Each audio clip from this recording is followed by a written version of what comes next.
मागच्या 36 दिवसापासून महसूल सेवक कोतवालांचं आंदोलन सुरू होतं. चतुर्थ श्रेणी द्यावी अशी मागणी होती, पण राज्यामध्ये चतुर्थ श्रेणी बंद करण्यात आली आहे. त्यामुळं ती मागणी पूर्ण होऊ शकत नाही.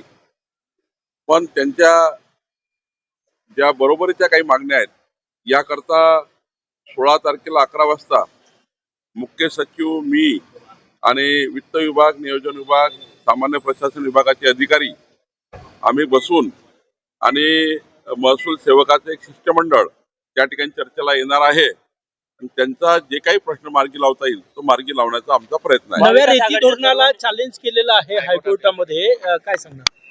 नाही, त्यामध्ये चॅलेंज करण्याचा काही प्रश्न येत नाही. शेवटी आम्ही जे धोरण केलेलं आहे हे लोकांना रेती मिळण्याकरता आहे. आणि कुठल्याही परिस्थितीमध्ये 3 महिने रेती बंद होती. कारण एनजीटीचा काय नियम आहे की जुलै, ऑगस्ट, सप्टेंबर 3 महिने आपण कुठलीही रेती स्टॉक करू शकत नाही, रेती उत्खनन करू शकत नाही. त्यामुळे 3 महिने रेती बंद होती. आता आम्हाला मोठ्या प्रमाणावर त्या ठिकाणी 500च्या वर रेती घाट या ठिकाणी लिलाव करण्याची प्रक्रिया करायची आहे. त्यांनी त्यांचं म्हणणं काय, आम्ही त्याचं उत्तर देऊ. कोर्टामध्ये त्यांनी जे काही मांडलं आहे त्याचं उत्तर आम्ही सरकार नक्की देईल.